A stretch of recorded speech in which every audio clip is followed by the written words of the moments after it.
Welcome to the Inspired Evolution. And guys, it is such a humble treat to be here today. We have with us Neale Donald Walsch. Neale, how are you? I'm wonderful. Thank you for asking. I hope you are too. I'm doing amazing. A blessing to have you here today. For those tuning into Neale for the first time, bear with me just a second. He's a man that needs very little introduction as his conversation is probably the largest one we can have, right? It's a conversation with God. He's a modern-day spiritual messenger whose words continue to touch the world in profound ways. Neale spent the majority of his life thriving professionally, yet searching for spiritual meaning before experiencing his now famous Conversations with God. Conversations with God is a series of books that have emerged from those encounters that he translated into 37 languages. It's touched millions, and it's inspiring important changes in everyday people's lives everywhere, all around the world. He's written 29 books on spirituality and, more importantly, in my humble opinion, it's practical application in everyday living. Conversations with God has redefined God for us. It's shifted spiritual paradigms around the world. In order to deal with the enormous response to his writings, Neale's also helped develop these outreach projects such as the Conversations with God Foundation. All of this is dedicated to help move the world from violence to peace, from confusion to clarity, from anger to love. His work has taken him around the globe where he's experienced a collective hunger among people to find a new way to live, right? At last, in peace and in harmony. And he sought to bring people a new understanding of life in God, which would allow them to experience just that. And The Essential Path is a book that he's recently written that I'm in love with. It brings us a roadmap to at last live in peace and harmony. But it begins with the daring decision to be who you truly are. So thank you so much for being here and taking the time and energy to be here with us today, Neale. Well, you're very welcome. It's generous of you to ask me, and I'm delighted to be able to join you and all of my readers and friends in your wonderful country. So I wanted to start, and let's hit the ground running. What is the biggest problem that we face today, Neale, in your opinion? Yeah, it's a fascinating question. And my observation is that the biggest problem in the world today is that most people don't know what the biggest problem in the world today is. That is, we see the outcome, we see what I would call the fallout from the biggest problem, but we don't know what's causing the fallout. We don't know why that outcome is occurring. It's kind of like getting in your car, and you turn it on, you turn the key, and the car won't start. You can see that the car won't start. That's the fallout, but you don't know why. And if you don't know, how cars run, if you open the hood, and you have very little knowledge as a mechanic would of how a car operates, then you're really, dead in the water. There's nothing you can do. So you know that the car won't start, but you don't know why. That's what's going on here. We know that our civilization won't start moving in the direction that we would like it to move in, but we don't know why. We can't get under the hood. We don't understand what the largest problem in the world today is. So that's the biggest problem in the world today, as I see it, is that we don't know what the biggest problem in the world today is. Now, let me talk about the outcome. We can see the fallout all over the place. I can put that in one word. I don't even need to make a speech about it. In a single word, I can describe the fallout. The word is alienation. Everywhere we look, more now than ever before in my lifetime. And I'm an older gentleman. I'm not 17 anymore, or 27, or 37, or 47, or 57, or 67. I'm almost 77 years old. And never in my 77 years have I seen the world experiencing alienation at the level that I'm observing today. People are just needing somehow or another to make each other wrong, to demonize each other, to alienate themselves from each other in political parties, in social movements, for a nation alienated from nation, races alienated from races, members of certain religious groups alienated from members of other religious groups. We're just somehow or another wanting or needing to make each other desperately wrong for being different from or other than us. And that is causing, not just in the country where I live, in the United States, but all over the world, really, this incredible split in our community. And interestingly enough, fascinatingly enough, at exactly the wrong time, because now, with this totally unexpected experience of the worldwide coronavirus outbreak, this pandemic that is gripping the entire planet, The last thing we need is to be alienated from each other. It's exactly the opposite of what the moment calls for. But I don't think that's a coincidence. I mean, I think at some higher level that these two forces, the forces of alienation and the forces calling us together, are meeting, face to face at precisely the same time for a reason that has to do with the evolution of our species. Yeah, I think that's fascinating. And so that was going to be a question that I asked you, which is, somehow we're also like reading Conversations with God, and this is, different to the text that is the essential path, but they both do fit very nicely together. There is this conversation that perhaps, I wanted to ask whether greater levels of alienation actually serve greater levels of connection. And I'm enthused by this conversation because connection, I widely advertise, is my highest value as a human being. I live to connect. But yeah, does the greater level of alienation in some way serve us coming into greater levels of connection? And does that mean that alienation must always be present for connection to be present? How do we navigate something like that? Interesting questions. I think the answer to your first question is at some level, of course, it serves us because in the absence of what we are not, what we are cannot be experienced.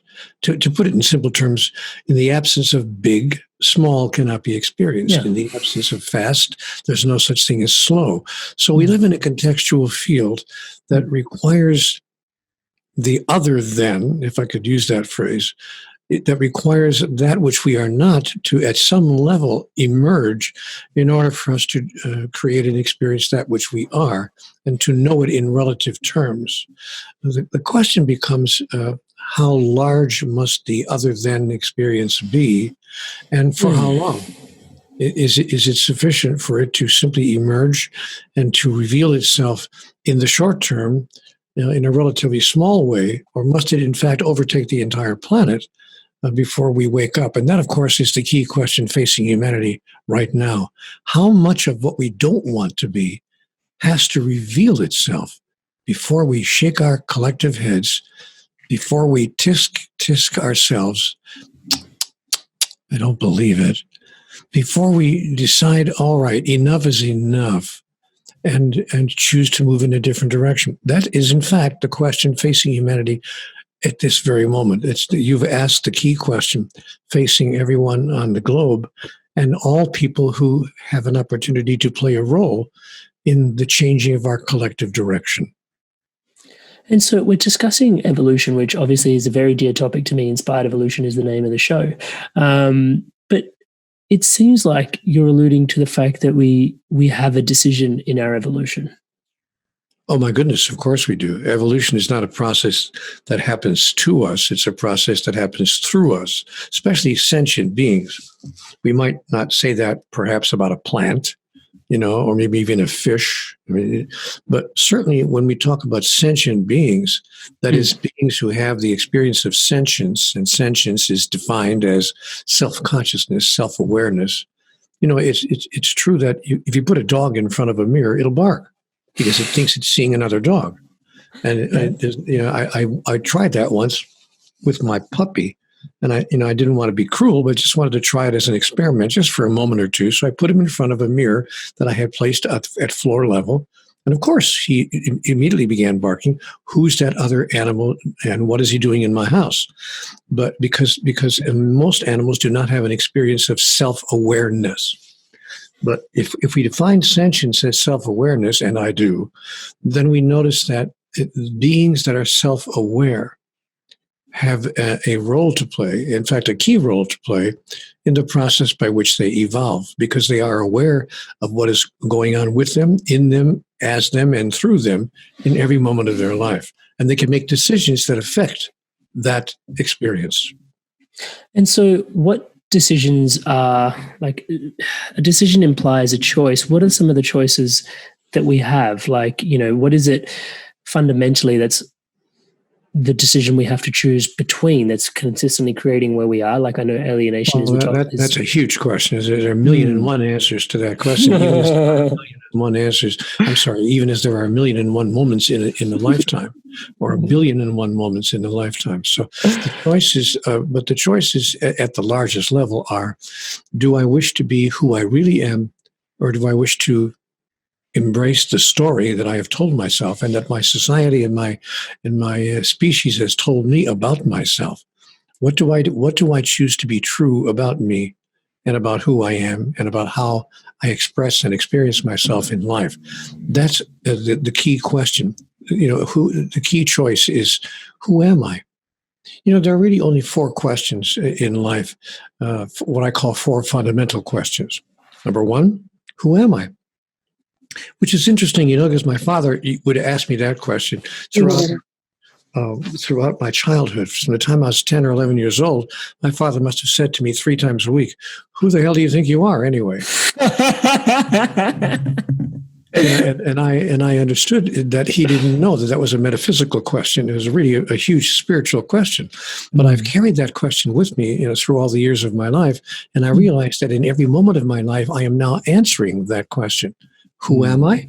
Well, watch this. And then I decide who I am, and then I demonstrate who I am by everything that I think, say, and do. So the first of the four fundamental questions of life is, who am I? The second question is, where am I? I don't mean what room of the house am I in, or even what country am I living in, or even what planet am I on. I mean, in the largest sense, in the cosmological sense, where am I? What is this place that I find myself in? And I have answered that question by defining the place I'm in as what I call the realm of the relative, or, if you please, the realm of the physical. I am in the physical realm. That's where I am. Question number 3, why? Why am I where I am? And that's a question that people, religions, philosophies have sought to answer for these many years. Why am I where I am? What am I doing here? What's the purpose of life? What's this all about? What's it all about, Alfie? What am I doing here? Which leads us to the fourth and final fundamental question of life. Once we answer that question, question number 4, what do I intend to do about that? What do I intend to do about my answer to question 3, which is, why am I here? Now, what I've noticed, my friend, is that most people have never answered or even asked themselves those 4 questions. And so if you walk down the street with a clipboard and just take a survey of people, say, why are you here? What is the purpose of your life? It's astonishing how many people will look at you and say, darn if I know. If I had the answer to that question, I'd be a millionaire. So people, the largest number of human beings on the earth, from my observation, I'm willing to be wrong about this. I would like to be wrong about it, but from my observation, the largest number of people on the earth do not know why they're here. They do not know what they're doing, what the intention of life is at the highest level. They have bought into the cultural story. I know what I'm supposed to be doing. Neale, I know what I'm supposed to be doing. I've heard it since I was 12 years old. Get the guy, get the girl, get the car, get the job, get the house, get the spouse, get the kids, get the grandkids, get the better job, get the better car, get the better house, get the better spouse, get the better spouse, get the better spouse, get the better spouse, get the cruise tickets, get the retirement watch, get the illness, and then get the hell out. And that's what they assume that life is. And I try to put that in a semi-humorous way, but it would astonish you how many people on the earth live their life exactly according to that formula. Because they don't know what they're doing here. I wrote a book once that starts off with the following sentence. Chapter 1, page 1, sentence 1. 98% of the world's people are spending 98% of their time on things that don't matter. And it's understandable because they don't know what they're doing here. They think it's about, get from birth to death, the guy with the most toys at the end wins. They have no idea what they're really trying to do, what they're trying to accomplish, if anything at all, nor do they have any idea even who they are, what their true identity is. They don't even know whether they're a physical being, simply a physical entity, like a bird or a fish or a dolphin or a whale, a biological creature, perhaps more sophisticated than most, fair enough, but beyond that, nothing more than a biological entity. Or is it possible, just possible, that they're more than that they're a spiritual entity having a body and a mind, but that they are not their body and they are not their mind? I love to stand up in front of audiences. I tap myself on the chest and I say, I know you think this is who I am, but this is not who I am. This is what I have. I have this, but I am not this. I'm something much larger than this. And until you understand that about yourself, you will have no idea what in the hell you're doing here. And I mean that literally, what you're doing here in this hell. What in this hell are you doing here? And that's the biggest challenge facing humanity. It's been the challenge facing our species for millennia. And we're just now, because we're a very young species, enormously young. We're a youthful, one of the youngest species of sentient beings in the cosmos. We're just now coming to a place where we can even begin to seriously ask these kinds of questions, much less answer them. So that was really profound for me in that, I asked a nebulous question and it distilled back to the answer, which is, our relationship with these fundamental four questions, which are based on our relationship with ourself and our identity, which, stems to one of the questions I have of the book, such a massive topic of conversation in terms of widespread systemic failure, in terms of, seeing people as fundamentally different and the alienation that comes from that. But then somehow the title of the book is, the courage to truly be who you are, right? It's like who am I truly is one of the questions that emerges from that. But then also the other question being, how does something so nebulous come back to my relationship with myself and my identity as the key? Those are the fundamental questions of life, and most people have, as I said, not even stopped to answer.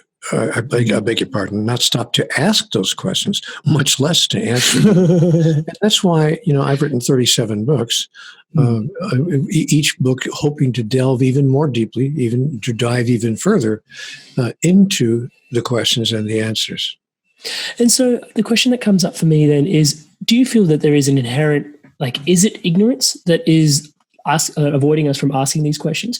Or do you think there's a palpable resistance, right? And the reason I ask that is because in the title of the book, it's obviously called Daring, right? So it takes a certain element of courage. Is it to combat our resistance or is it to combat our ignorance? What are we daring against? Why do we need courage to be ourselves? I think, my friend, I think ignorance is a strong word. I wouldn't use that word on a 3-year-old, for instance. If I was trying to assess why a 3-year-old acts the way a 3-year-old acts, I wouldn't say it's because she's ignorant, because it's too strong of a word to use. It carries too much energy, too much negative energy, and it's not really an appropriate word to use for a 3-year-old. Well, guess what? We are the 3-year-olds of the cosmos. We're a very, very young species. Let me just delve into that just a bit to give you an idea of how young we are. Let's take the age of the Earth as a yardstick, as a measuring stick. Let's place the age of the Earth on a calendar year. That's a good idea. Let's say that the Earth's age could be placed over a calendar year, just to bring something that's so enormous in terms of numbers down to size, down to something we could grapple with in our minds. So if we pretend that the Earth was created and that it came into being on the 1st of January, and if we pretend that today is the 31st of December of the same year, using that as a scale, the first form of life, the first submolecular form of life, the tiniest expression of anything living, did not arise on this third rock from the sun until the middle of February. Other life forms, far more advanced than those single-cell life forms, birds in the air, fishes in the sea, did not arise on this planet until November, the third week of November. It took that much time for evolution to produce that outcome. Dinosaurs did not even appear on this planet until December the 5th on that scale. Dinosaurs did not disappear from this planet until December the 25th on that scale. And humanoids, not human beings, But humanoids, that is, mammals that looked a little bit like us and walked on two legs, did not appear until December the 31st on that scale. Human beings, as we know them, did not appear until half after 11 o'clock, 30 minutes before midnight on that scale of time. And my dear friend, using that as a scale of measurement, the whole of human history took place in the last 60 seconds of the year.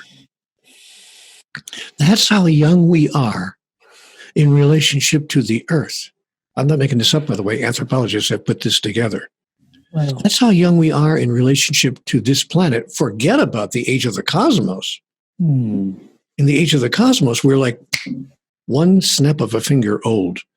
And so to describe us as ignorant would be to describe a just born baby or a baby who's 2 weeks old as ignorant. We wouldn't do that. Right. We would probably use the word innocent rather than ignorant. Beautiful. So the answer to your question is that we have a resistance to asking those four questions because we're innocent. We're too innocent to even understand the importance of the questions themselves, much less the importance of the answers that we give them. Thank you so much for alluding to that. So, yeah, changing ignorance for innocence makes a lot of sense. Thank you so much for the context within which you brought that to us as well. And then the combination of our resistance through our innocence makes a lot of sense. So one of the questions I've got then is why now? Like, how come the work that, if we are in that hour, in that last 30 minutes, we're having this conversation, yourself and myself. The book was written now. The virus seems to be hitting us now. There seems to be this shift that's kind of underway, this greater realization to bring ourselves to these questions. Who am I? Where am I actually? Why am I in this place? And what do I intend to actually do about that? It seems like more and more people are having this conversation today. And I think that's a lowest hanging fruit in terms of identifying that is just the widespread reception that your work is receiving. Do you think that is because people can identify that a shift is necessary, even if they're not necessarily sure in terms of what that shift looks like? Well, not only because they're recognizing that it's necessary, but they recognize that it's happening. There's an old saying, shift happens. And we have to be very careful how we pronounce that, but it's very true that shift happens.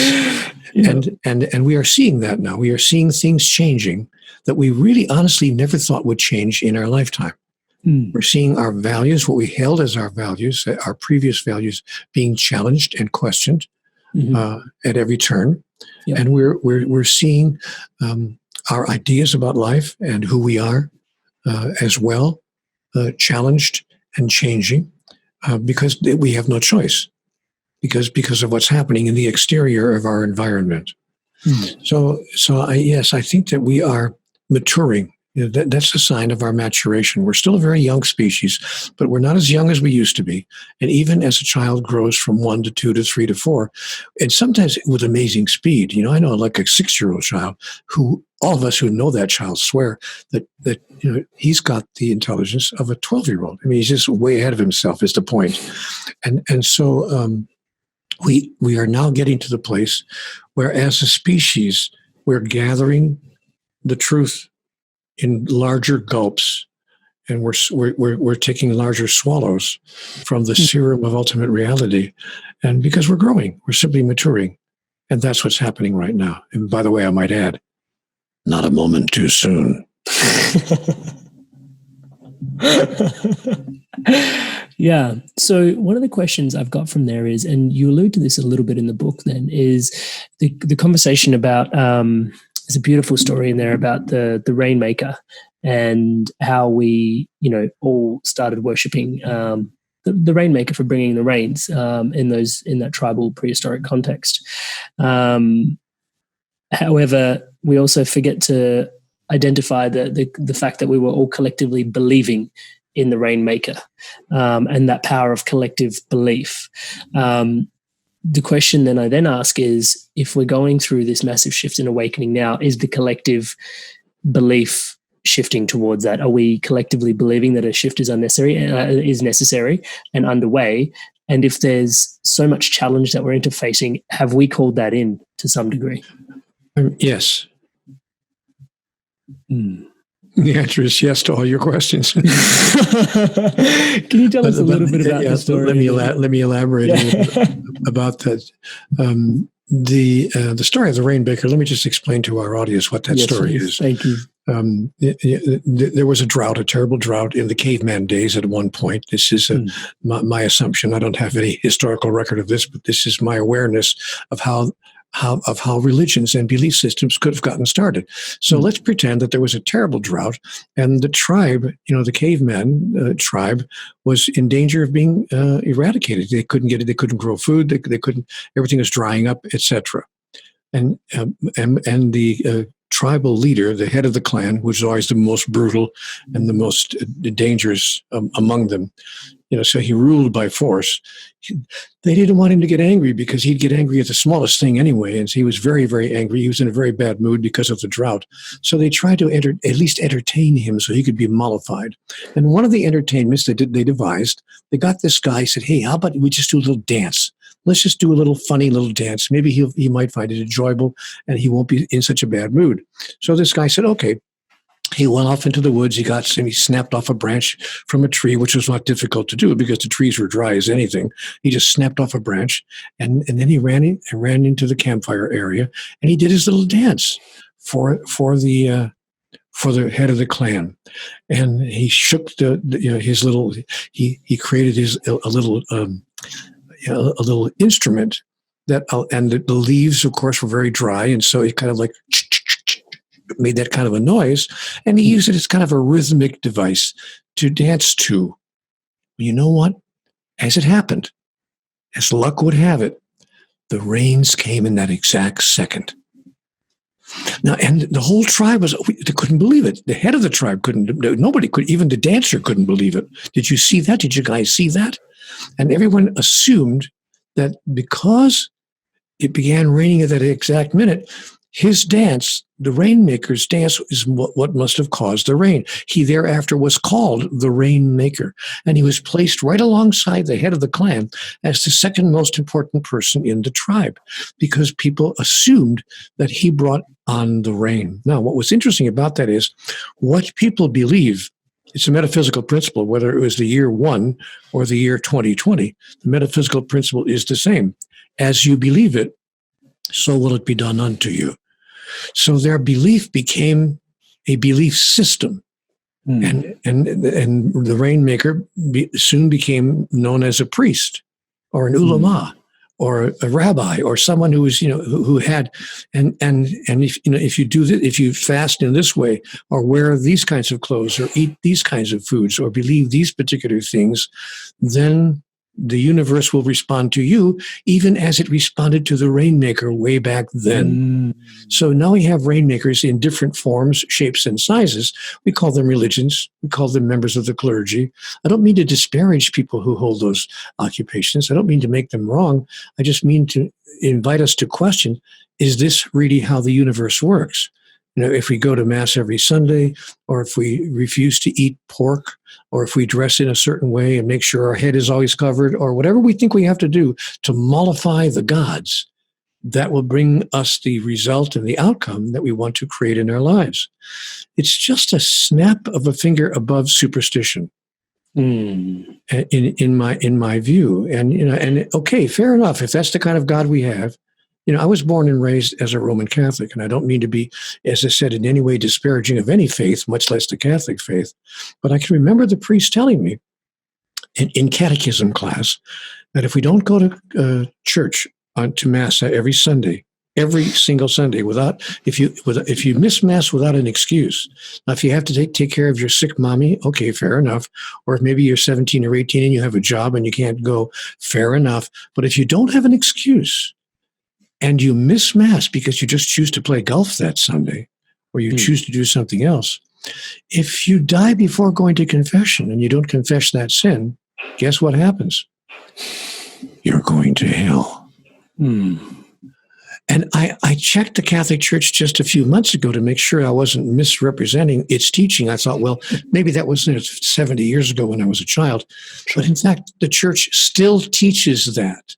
It is a fundamental teaching of the Church that you must attend Mass, or if you miss Mass without a legitimate excuse and die, you're going to hell.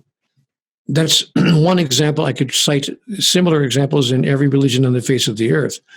This is one level above superstition. We actually believe there is a place called hell, and we believe in a deity who would send us to hell for missing Mass last Sunday. Excuse me, but I don't think so. Yeah, and I think the powerful thing for me is through all your teachings, actually, for me, has been that, it reconnects that separation that we have from the concept of God, the idea of God, the experience of God, back to our direct, intimate relationship with that experience. I know you've been asked in the past, like, what gives you, pardon me, I'm not asking this question, but the audacity to think that, you can speak in the tongue of God, like as the mouthpiece of God, to which, you responded very eloquently in the past. Everybody can. There's nobody who cannot, because there's nobody who's separate from that which is divine. But you know what? I have not put words into God's mouth. God has put words into mine, and if I'm not the only person with whom that's happened. Many, many people, I mean thousands of people, probably a couple 100,000 people over the course of human history, have experienced that God has put words into their mouth. We call that inspiration. We call that the process by which people are inspired to declare and announce concepts and ideas, to share concepts and ideas that they believe in their heart to be true, and that they believe in their heart to have been inspired by the divine. Let me give you one simple example. Throughout human history, we have wondered, where did Thomas Jefferson get the idea for the words in the Declaration of Independence here in the United States? It's not a big thing probably in Australia, but I can tell you in the United States, the Declaration of Independence is held as a revered, honored document. And even after he wrote it in his time, people recognize, wow, just the languaging alone is so eloquent. And the truths within that document, all men are created equal. To just cite one of a dozen statements I could give you from that document. And people came to him and said, Mr. Jefferson, where did you get those words? I mean, and he said, I was inspired.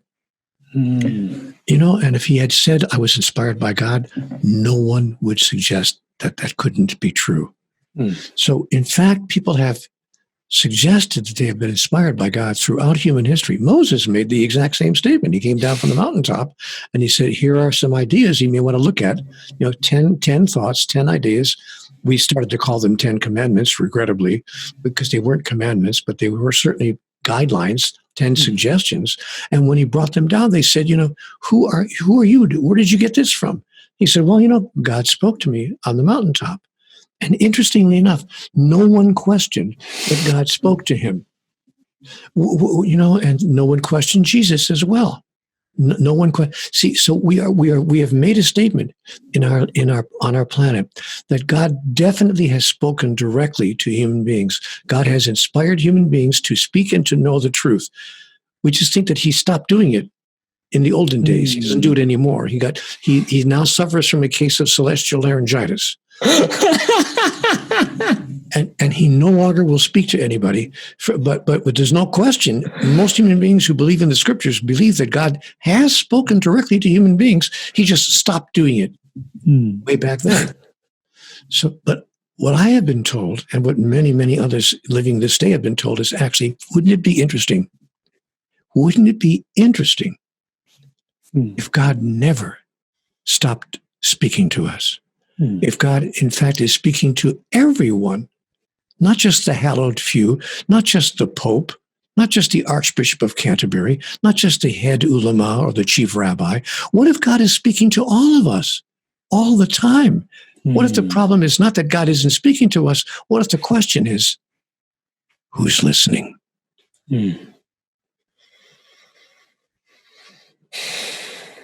I love that. Thank you so much for bringing that home. So, integrating God into our day-to-day experience seems to be the call to action here. And in that, the call to action then being, if we see God in our day-to-day experience, can you help me reconcile some of the things that come to mind? Let's say, for example, there are some challenges in the world. There is active acts of terrorism around the world. And when we talk about alienation and then connection, how do I don't see people that are committing those acts of terrorism as me committing those acts of terrorism. And a big part of me doesn't really want to identify with that.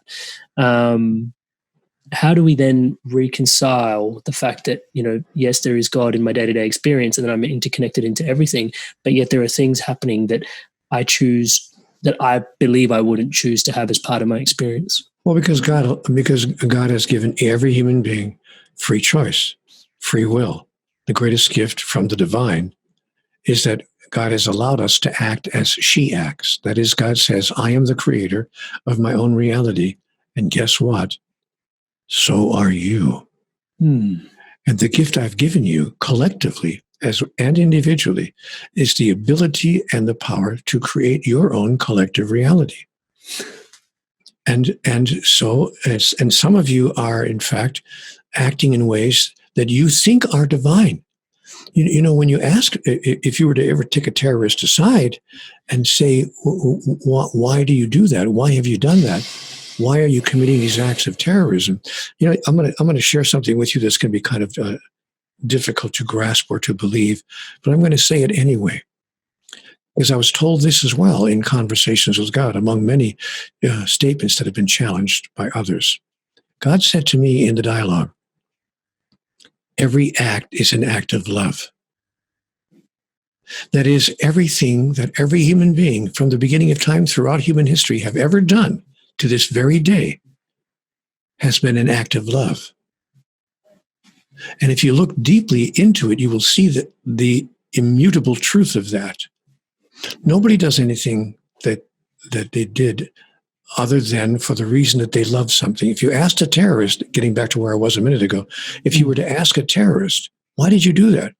What do you love so much that you felt you had to hurt me in order to continue expressing your love for it? What principle, what idea, what concept, what religion, what faith, what belief do you love so much that you felt you had to hurt me in order to protect it or to defend it or to hold on to it? Because that's what a terrorist would tell you. A terrorist wouldn't tell you, I did that because I just really love being a bad person.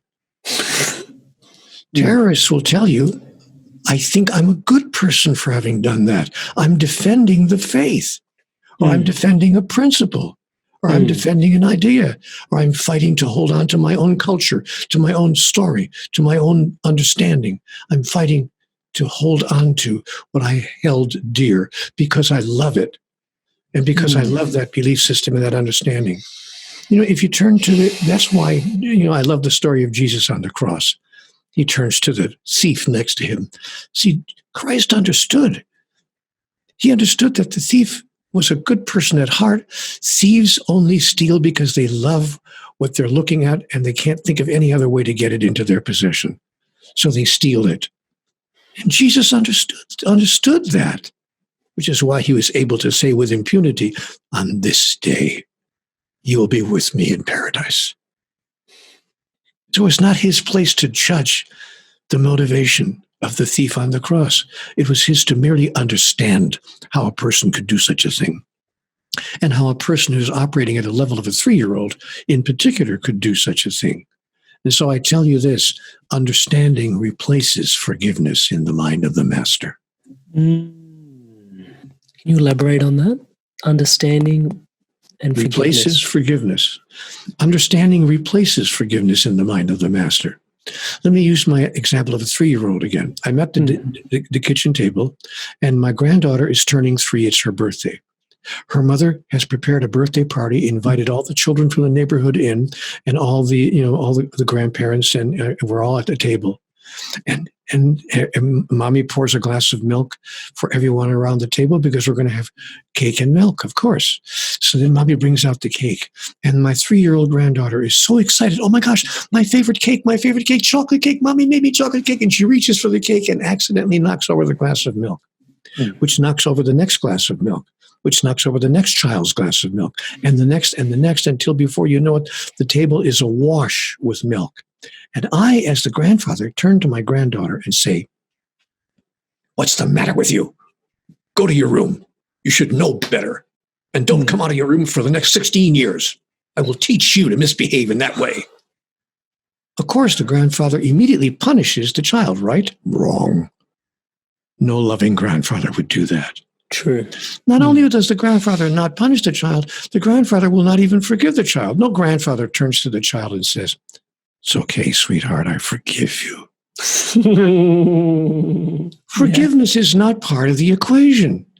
Not only would the grandfather not punish the child and not forgive the child, what the grandfather would do in the moment of the child's action is actually embrace her and hug her and tell her, "It's okay, sweetheart. You made a mistake. It's all right. It's all right. Grandpa loves you. And so does everybody else. Happy birthday. Happy day on which you are birthed as a new you who understands and experiences what unconditional love truly is." I want to tell you something. I believe in a God who's at least as nice as my grandfather. Oh, sorry. Makes a lot of sense. You know, my friend, I could be wrong about all of this. But I admit that. I acknowledge it in front of every audience I ever addressed, in front of every media person I've ever talked to. I could be wrong about all of this. But I don't think so.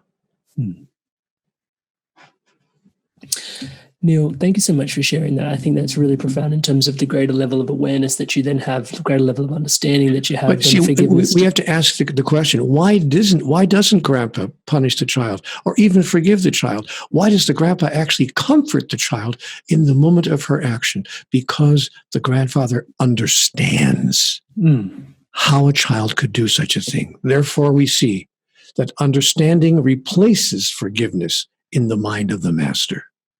Put that on your bathroom mirror and remember it every day for the rest of your life. Understanding replaces forgiveness in the mind of the master. And the next time you think that you have to forgive someone for something they've done to you, look deeply to see if you can understand how or why they could possibly have done that. And what were they loving? One last sentence. That doesn't, by the way, justify it. It doesn't condone it. But it does allow us to understand how it could have happened. And also reconciling that with what you were saying before in terms of they were operating out of love as well for something that, caused them to... Of course, she loved the chocolate cake and she reached for it. Or the terrorist loved a particular principle or concept or idea or thought about himself and about his nation and about his religion. Or whatever we are in love with, we will defend to the death. Because we don't know what we're doing. We don't understand even ourselves until the day comes when we do. That's what you're doing here. That's why your program is listened to by thousands of people, because you're one of those who is saying to the world, "Hey, look, there's more here than meets the eye." Is it possible that there's something we don't fully understand about God and about life, the understanding of which would change everything? If you think that that's even possible, join me again for my next program at the same time, because I have more to share with you. And you're one of those people. Yeah, that is a profound question. Coming back to one of the questions that you asked before, which is, what have you loved so much that your actions, deeds, thoughts ended up hurting others? I asked myself this question at one point, and I started to realize that a lot of the things that were misconstrued by or perceived as challenging for other people in regards to my existence as part of their reality. Wow, that's a really interesting way to articulate that, but try to articulate something that's difficult to articulate, I think. It came back to me that a lot of it was to do with my own selfishness. And that selfishness for me... All love is selfish. Yeah. See, we have to understand that. The only kind of love that's not selfish is God's love. And that's because God needs, wants, demands, requires, and asks for nothing in return. But to the degree that we ask for anything in return from anybody, even I smiled at you, please smile back. To the degree that we ask for, expect, or hope for anything in return, then love is selfish.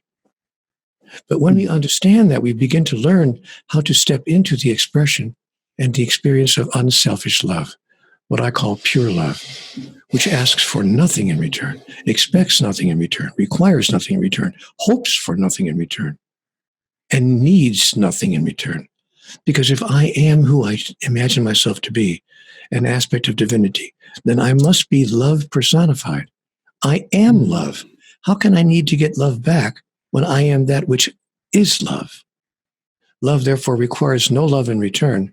Love simply hopes for and desires the opportunity to share what it is more broadly, more widely, more expansively with more people as life goes on. I want to empty myself out of all the love I am so that on my dying day I can say, I'm empty. I gave all the love I had to give.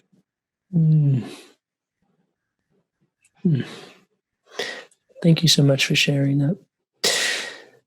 I could, of course, be wrong about all of this, but I don't think so.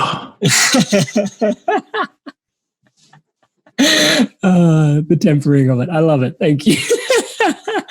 Can I ask, how do we, in your opinion, are there tools that can help us integrate that unconditional, that pure love into our daily expression of love? Of course there are. The most obvious tool has been given to us thousands of years ago. Do unto others as you would have it done unto you. It's a very simple tool. We don't have to look for new tools. We've been told how to do this.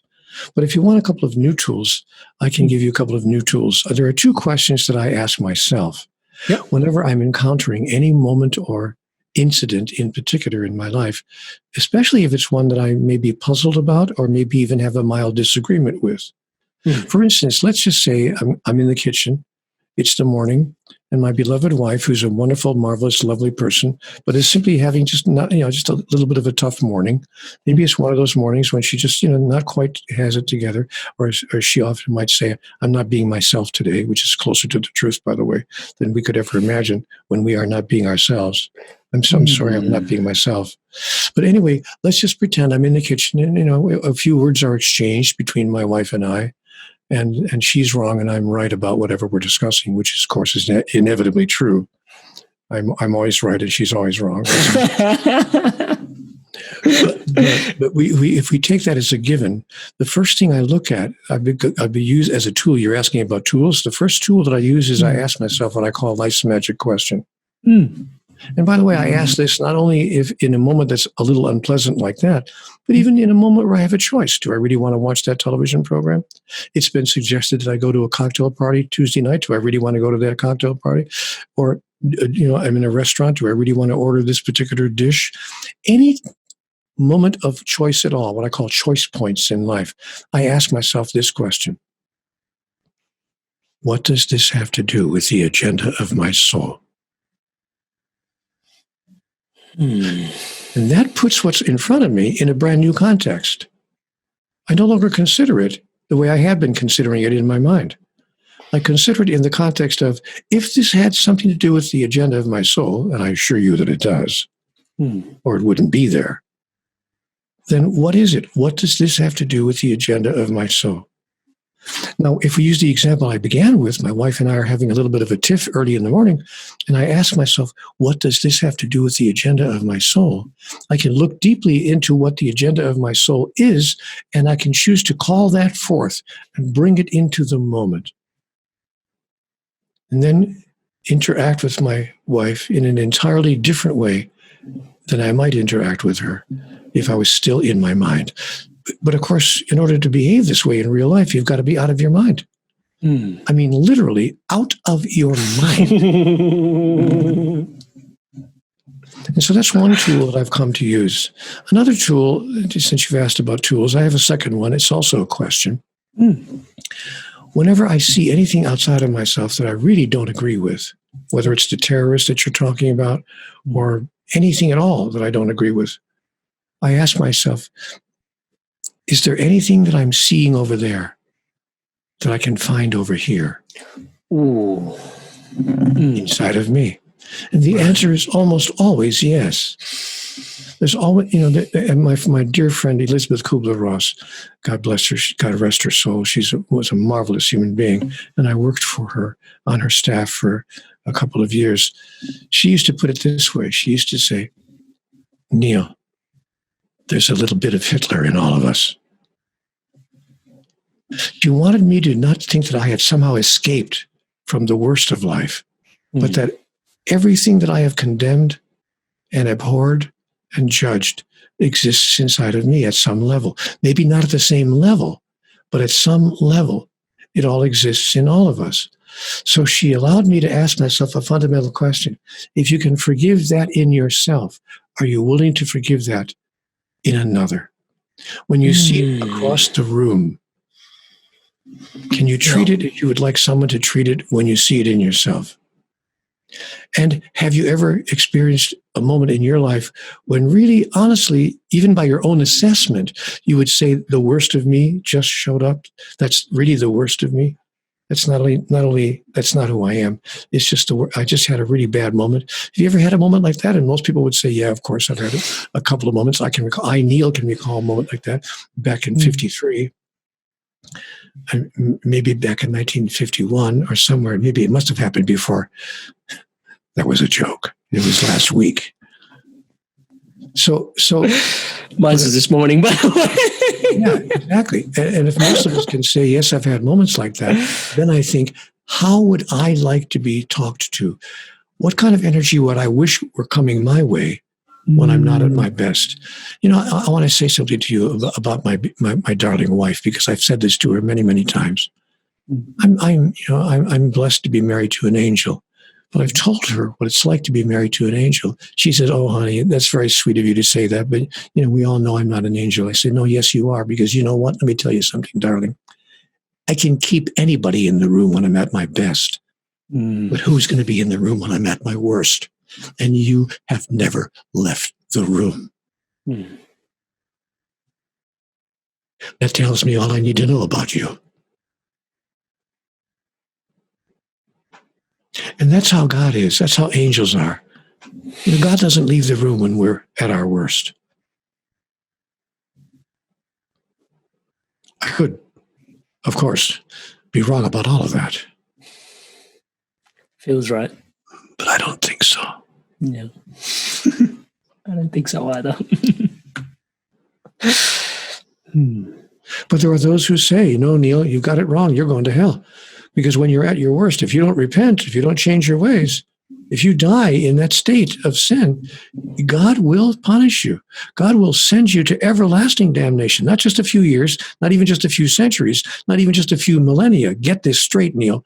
Eternally, you will be in eternal fire and brimstone because you missed Mass last Sunday without excuse. And there are people who believe in a God like that.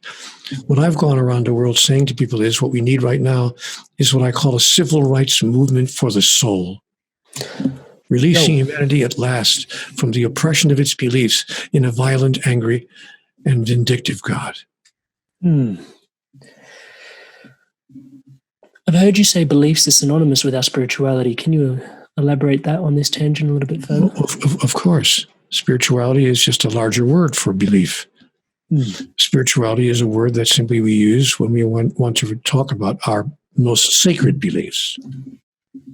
But they are about what we believe about God, about ourselves, about life, about the process that we call life, about why we're here and what happens after we end this life, if anything happens at all. It's our belief. And so spirituality is a larger word that we use to refer to the notions that we hold about all of those larger questions.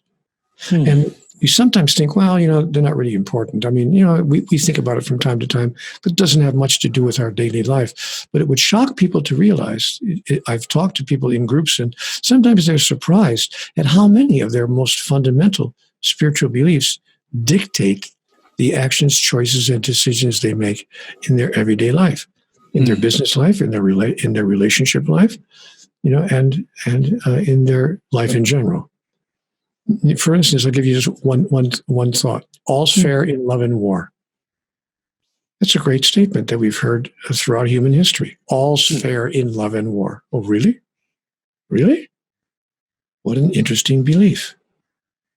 And one could come up with 100 beliefs like that. To the victor go the spoils. We could come up with 100 beliefs like that really dictate the choices and decisions we make, sometimes unconsciously, without us even thinking about it, because we've been trained that way, because we've been trained to embrace those beliefs. The reason I find that really powerful is because we may see some taboo in unpacking our spirituality because it may be prescribed to us, which a lot of this conversation has been about, not necessarily taking on the spirituality that's, prescribed to you, but, forming your own intimate relationship with God.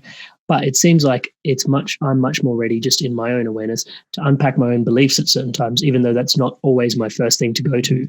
I don't necessarily bring it back to first principles, which is what what I hear as being a sweet beckoning towards. And that doesn't necessarily mean that all of our beliefs are false or unworthy to be held. The world's great religions have taught us many wonderful things and many accurate and true things about life itself and about deity.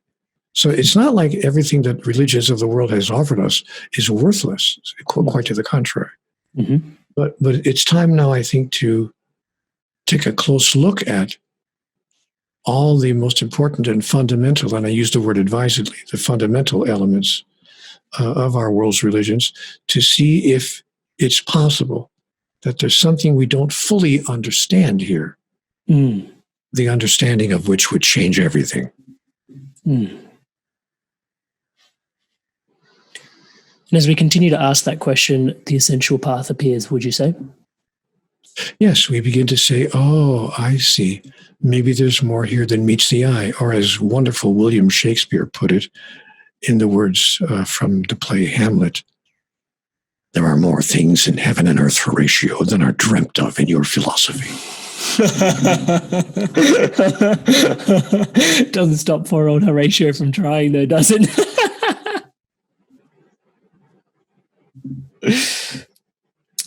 Neale, so I see the essential path as being a massive call to be the responsibility to be fundamentally who we are.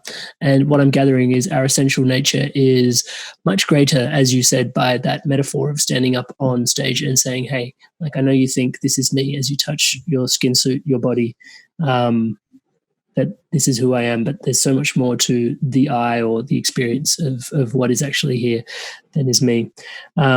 And thank you so much for taking the time to bring just such a nebulous conversation in terms of fundamentally the massive challenges we have today.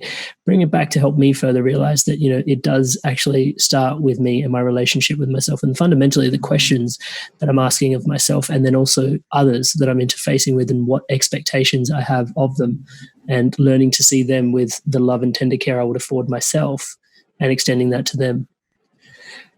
Can I ask you, the manifestation of the essential path, I've got this question which just dropped in through inspiration. What does inspired evolution mean to you in terms of evolution? Inspired evolution to me means evolution that's based on two things and not three things. It's based on our here and now experience and our here and now highest desire.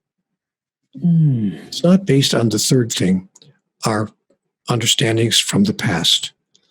We have to be willing to release and let go of our understandings from the past, not to abandon all of them, but to temporarily release them and then reevaluate them, to look at them again and see which ones are worthy to be held on to, and which ones we are now going to just let go of. And so evolution is a process by which we really step into our here and now highest thoughts, our grandest desires about tomorrow. Let me give you an example about things that when we question our beliefs. The biggest belief we question is the belief in our oneness. We still think that we're separate from each other. We still think that I'm standing over here and you're standing over there. And so long as we imagine that there is more than one of us here, rather than a single entity simply expressing in individuated parts, it's as if we are fingers on the hands of God. If you look at your hand, God said to me, Neale, hold your hand up in front of your face and look at your hand. There are 5 fingers there. Each of them are individuated. That is, they each look different, function differently, and are, in fact, different from each other. But they're in no way separate from each other. They're all part of the same hand. And that is the exact relationship between you and every other living entity in the universe. You are like a wave on the ocean of humanity. You're an expression, a singular expression of the ocean. You're not the ocean itself, but you are in no way separate from the ocean. You're in no way other than the ocean. And so when you see that you and the ocean are one, then you will begin to understand your relationship with every other sentient being on your planet and by extension in the cosmos itself. And then you begin to treat each other as if that were true. You'd begin to treat the other person as if they were you, simply in, as you put it, a different skin suit. Wow. Thank you so much for sharing that, because that brings into perspective there is no longer that conversation of forgiveness, as you were mentioning. And it almost even, for some, like, I can't say eradicate, but also I'm stretching for a word that's not coming to me, but almost nullifies the conversation even around compassion. Like, it's, there just is, like, we are all in this together. We are not even together. We are all one. Yeah, it renders utterly unnecessary 95% of human expression. Yeah. The only expression that then becomes necessary, or I would say worthy of who we are, is love. But isn't it ironic that that is the most difficult expression for us to experience as it relates to ourselves? The reason that we find it difficult to embrace the oneness with others, and therefore the love of others, is because to this very day, our most difficult challenge is to love ourselves. When we begin to love ourselves exactly the way we are, right here, right now, that doesn't mean there are no blemishes. That doesn't mean there are no areas where we would like to seek improvement. But it does mean that we are as perfect as a 2-week-old baby in its mother's arms. And that's how God sees us. And there's a wonderful line from Conversations with God that I'll never forget. When it came off the paper, when it came off the pen, I was stunned. God said to me, "If you saw you as I see you, you would smile a lot." And so I began to fall in love with myself. I began to fall in love with the possibility that maybe I ain't so bad after all. And furthermore, maybe I have enough understanding about life and about who I am and about why I'm here that I could become an even better version of who I am. There's joy in that journey. I'm going to write a book one day called Joy in the Journey. Yo! I love your books, so I'm excited about that. Yeah, there's joy in that journey. It doesn't have to be, a burden. It doesn't have to be a difficult challenge. It doesn't have to be a long, hard trip. It can be a wonderful, wonderful journey of rising to the next level, and then the next, and then the next, of the grandest notion we ever held about who we are. I've told my family, and they all know. My wife knows, my children know. Everyone has promised me that they would do it. I told them exactly what I want on my gravestone. I said, please chisel it in concrete and make sure that it's the first thing people see when they see my gravestone. 4 words. My wife said, okay, what 4 words do you want on your headstone? And here is what I want them to put on my gravestone. Now that was fun.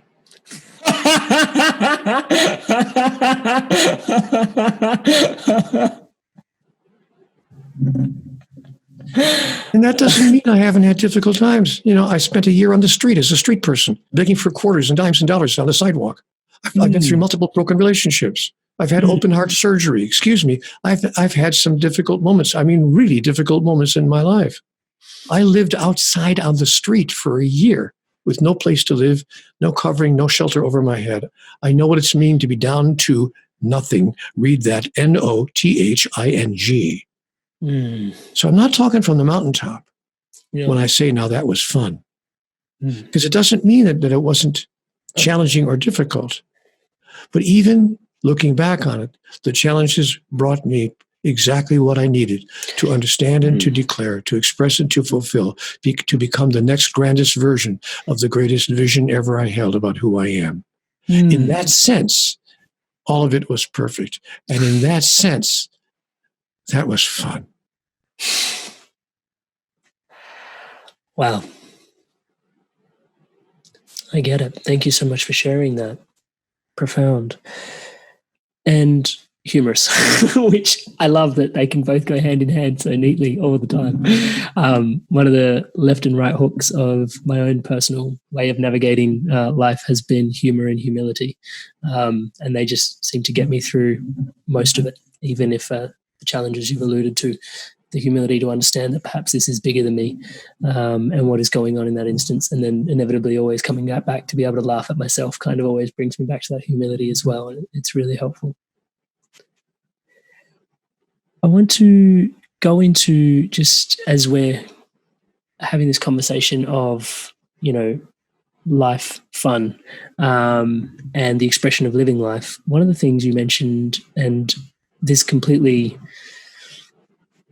could almost be a tombstone engraving for many of us, I think, that follow you and love the work that, comes through you, is your life is not about you. It's about the lives of people you touch and how you touch them. That is, I can't tell you what that means over at this end. Well, I've been asked many times on interviews across the world, Neale, of all the messages you received in your conversations with God, can you pick out one that you would say is the single most important message? I said, wow, that's an interesting question because I've got 4,000 pages of dialogue. But yes, I can pick out what I think is the most impactful one, the one that hit me the hardest and that caused me the greatest change in my life and the deepest understanding. I said, what does it take to make life work? What don't I understand here? What does it take to make life work? Just give it to me straight. And God said, Neale, it's really very simple. I can remember the moment because God's voice was almost chuckling, not in a derisive way, not derisively, but just the way you would smile and chuckle again at a 3-year-old child. Just chuckling at how little I really understood. And she said, Neale, it's really very simple. You think your life is about you. And your life has nothing to do with you. It's about everyone whose life you touch and the way in which you touch it. But when you understand that and embrace that as a living, functioning, demonstrable truth in your life, you will see that everything in your life will change. And then your life will do what you call work. That is, everything will come together in a way you couldn't possibly have imagined. Because your life is not about you. And I mean, not about you, what God meant, and obviously it was explained to me later in the dialogue, not about you in the local sense, not about local you, what I call small you, little you, not about the personality self that you think you are. Life is about the larger you, the you who you really are, the you that is one with everyone. Therefore, when you move through your life in a way that serves the larger you, that serves everyone whose life you touch, you'll discover that what goes around comes around. You'll discover that, in fact, everything you've ever sent out to anyone else will come back to you in some form, sooner or later. And if you are self-centered and think that your life is about you and only you at the local level, at the small you level, then you can only experience what you've given yourself. And since you don't even love yourself, you can experience that your life is not working. But what could cause you to love yourself is understanding that there's no end to where you are. There's no end to you. You know what, Neale? Here's the greatest truth. There's no end to you. There's no place where you aren't and someone else is. It's all one expression. So if you treated everyone else as if your life was really about them, you'll discover in the largest sense that it is in fact about you. It's in fact about capital Y-O-U, the you that you really are, which is one with everyone. And you will then pass through other people's individual lives in ways they will never forget. They will never forget that you have moved through their life. And I was actually dared to think this thought. I was invited in one of my conversations, Neale, do you think you would have the spiritual courage to say something like this? Not out loud. Don't say it out loud. People won't understand. But can you say it in your mind when you approach a brand new person you've never met before or a person you've lived with for 20 years? Either way, can you say this in your mind? I have come that you may have life and that you may have it more abundantly. I swear you will never forget that I have passed this way, for your life will have been made better for it. That's why I'm here, and I need nothing from you in return. And you know what? If a person lives their life that way, I am going to venture to say that all they've ever dreamed of or desired or wished for will fall in on them automatically.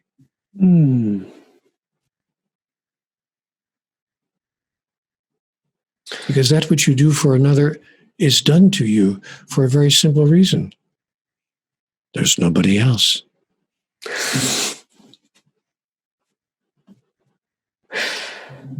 Yeah.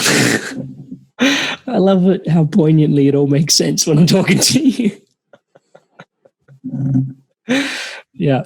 Thank you so much for sharing that. And I think the call to service is a powerful one, and also realizing that, yeah, it's service unto oneself fundamentally, because it is all one. So why not? So we're invited by life to be self-serving, to be self-centered. There's a wonderful passage in Conversations with God that says, you should be self-centered. You simply have to define the word self in a much larger way. I love that. That's so beautiful.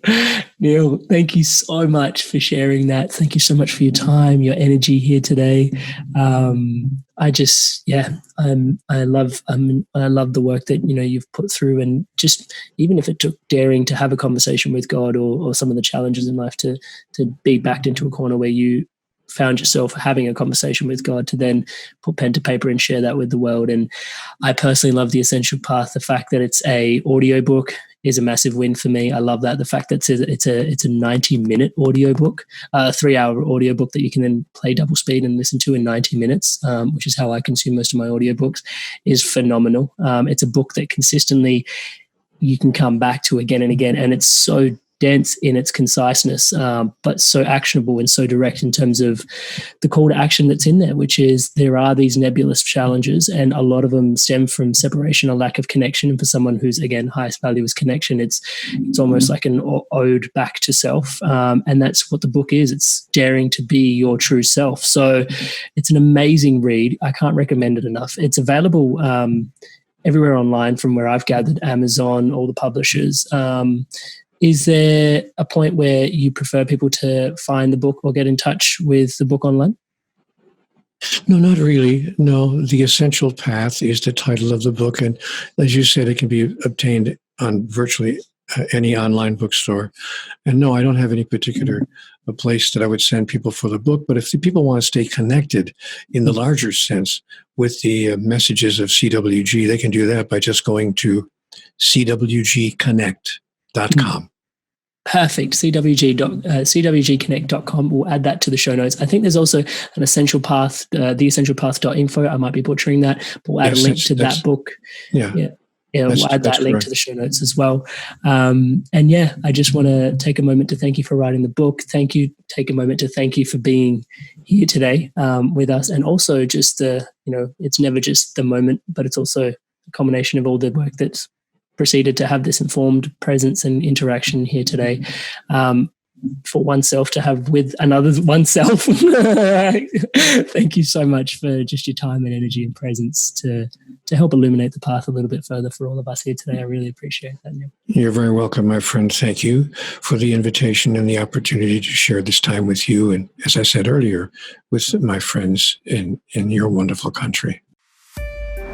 Thank you guys so much for tuning in to the Love of the Inspired Evolution and sharing the Love of the Inspired Evolution. If you feel like this content has supported you or may support anyone else that you know may resonate with the content of it, please share away and share the love around. Thank you guys so much. And to stay up to date on whatever's coming out with the Inspired Evolution, please subscribe. There's all these links in the bio for you to tune into the episodes and all these different platforms, just so the message can get to you and your loved ones. Thank you so much for all your love and support. Stay inspired to evolve.